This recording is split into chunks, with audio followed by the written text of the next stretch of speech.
Let's get to Brandi Rhodes. Hold on, let me kind of She's raising explain. her from the dead. I didn't know Brandi Kong was dead. Rhodes, who has photos of the women's division around her, is apparently doing some kind of witchcraft.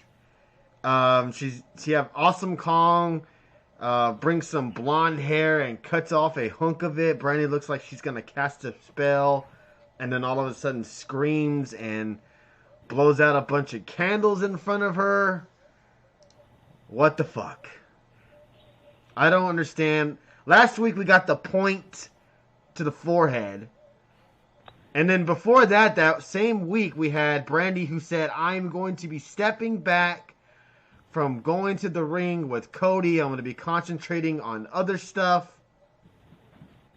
And now we're getting her more involved now. Back-to-back weeks, we get the point, and then we get this witchcraft shit. Your thoughts, Dave? It's like she's trying to be like, since it's on this Warner Brothers thing, it's like she's trying to be channel her inner Zatanna, or she's like doing raising Well, stuff you from know the what I've been dead. hearing a lot on Twitter, and you guys can disagree all you want. That's fine. I would love to hear your comments. That they're really trying to portray themselves into the next Stephanie and Triple H. I was I don't see it yet, but they really feel like that Brandi especially is about to win the is title. no, not that, but is forcing herself onto TV when she's not needed to be on TV at all. Yeah, why are you making it? Look, you could say the same thing about Cody. Look, maybe Cody is needed on TV, but does he really need to be in the main event spot? The Booker is booking himself to get a world title shot. I mean, it's like Dusty all over again. Happy Halloween to you, Noob. Thank you for joining us. Appreciate that. Um, Nyla Kong a team and Brandi the manager.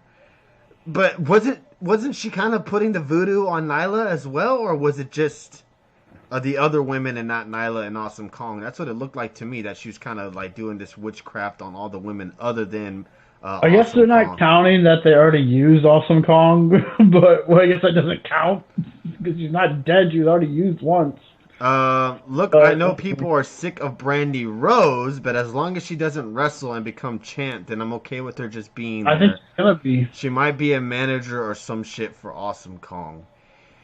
The I thing think is, Awesome Kong's gonna bring her the title and give it to her. the thing with Brandi Rhodes, and this is just my opinion, it feels like even if she's not involved in a feud, she always gets herself in the middle of things where she is always mentioned or she has to have some sort of spotlight in the feud. It seems to always happen. What happened with when Cody faced was it brother? She got hit in the match.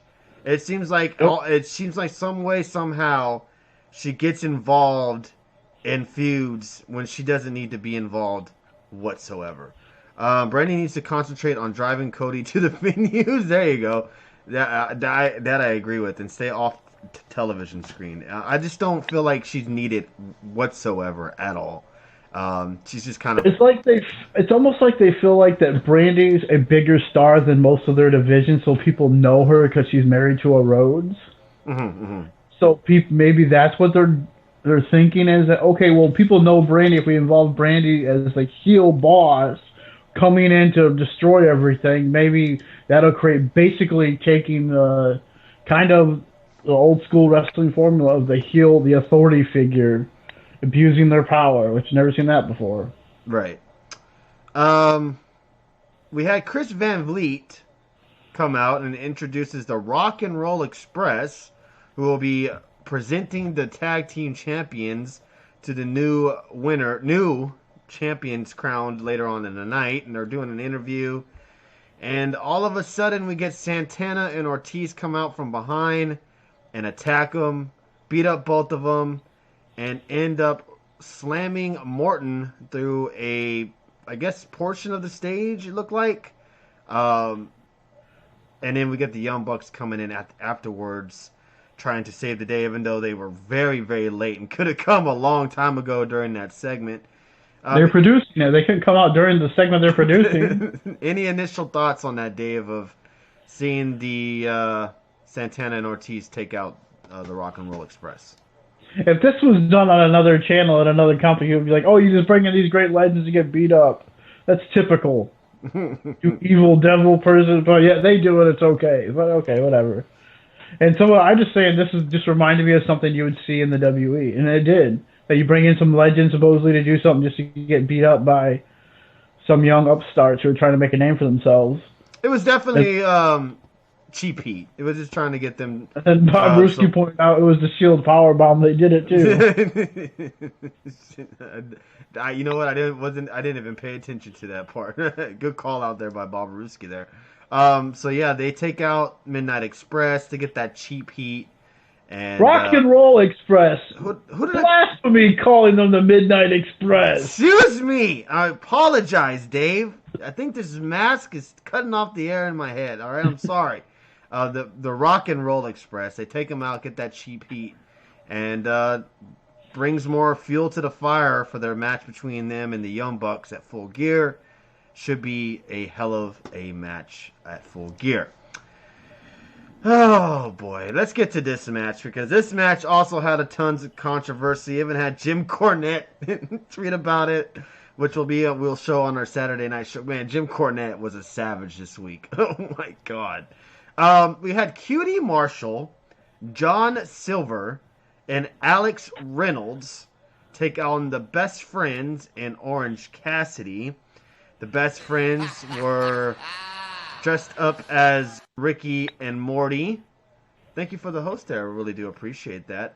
Alice, always appreciate the host, guys. If you haven't already, please share this program over on Twitter or wherever you would like to share it on. We would really appreciate it. And get some newer eyes on the show. And thank you everybody who came out on our Tuesday Night Impact watch party. Got a couple of new followers on Tuesday night. So we do really appreciate that. Yeah, he was sexist. He even told someone to kill themselves. He was just very, very being Jim Cornette. That's all. And we'll get into that most likely on Saturday. What did you think of this match? Because I saw a lot of people, if you want to call them WWE bias fans or whatever you want to call them, hating on this match. And a lot of things were, one, how can you hate on the WWE when they do cross promotions, but when AEW does it, you praise them, I guess because it's Ricky and Morty. Two, who the fuck is Orange Cassidy? What the fuck is what am I watching? We got a guy doing soft kicks and doing all this type of shit. What did you think of the match? What did you think of the segment? And what are your thoughts on Orange Cassidy so far in AEW? It's funny to me because if you don't like every single thing AEW does, you're a hater, and you're a WE mark if you don't like every single thing they do. Which is crazy to me, because you don't have to like every single thing AEW is doing. Because when I first seen that, I'm like, what the fuck is this? They're wearing these, maybe the day before Halloween, maybe that's it, I don't know, but they're wearing these Rick and Morty, wrestling in Rick and Morty masks out there and doing the moves. Orange Cassidy is just, I think his stuff right now with AEW, same with Marco Stunt, is just to create some kind of emotional reaction. Like, either you hate it or you like it. That's basically what these two things are for. I think Orange Cassidy is doing something different where he doesn't take this too seriously, because, guys, guess what? This is just sports entertainment. Or maybe they want to be wrestling. I don't know, because that's not pro wrestling if they're trying to be wrestling. This is more like a WE version of entertainment. Basically what this is, with this, I almost said Mork and Mindy, but that was way Rick and Morty. Showing your age there, Dave. Showing your age there. I was way about that. But that's what it sounds like. That's what it kind of seems like. It's more entertainment stuff, but yeah. Now, see, I didn't have... the match wasn't great. Like, it wasn't something that I would say, hey, man, you didn't see the AEW on Wednesday night? Check out this match, because this match was awesome. You would enjoy it. It had some parts of the match when I was like, chuckling, when they did the hug and you have him with the glasses and sitting there in the middle. Everybody's giving a hug. Hold up. We got speeds here. Orange Cassidy should fight Brandi Rhodes in a loser gets locked inside a portable toilet and set on fire match that ends in a draw, so they both get locked in the portable toilet and set on fire.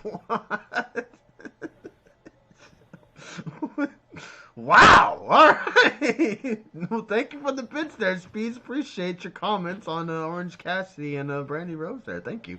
So if he wins the giveaway, he's going for a Brandi Rhodes shirt. I think so. Or an Orange Cassidy, or maybe Marco Stunt. One of those three. Who knows? The match wasn't the greatest. I'll give you that. It wasn't something that I would definitely go back and watch. It had an entertainment value. I get why they did it. But if you're one of those guys that hate when the WWE does cross promotions, and I know I'm not a big fan of it either, you can't be a hypocrite and praise when AEW does it. Is Ricky and Morty a more popular, more yeah, it's really popular. today people show? love that Yeah, show. people love it. So it's a great idea, and it was smart to do it before Halloween. It made sense. It's not like they just randomly did this in mid-December, when they're dressing up like Rick and Morty. It made sense. Now, the match wasn't the greatest. I still wish, and this is just me, I wish the commentating team would explain to the viewer why Orange Cassidy is the way he is. Because no one knows. No one knows why Orange Cassidy is the way he acts in the ring, with the chill mode, the half-ass kicks, but he's still a very athletic wrestler in the ring, but they don't explain none of that shit. Like, why is he doing that? Why is he doing those soft kicks? What's up with the sunglasses? I wish the commentating team would at least explain to everybody what's going on, Not even Orange knows. Hey, all right, fair enough. And I'm going to get into another thing with the commentating team that I wish they would do again, and that's when we touch on the main event here in just a few minutes.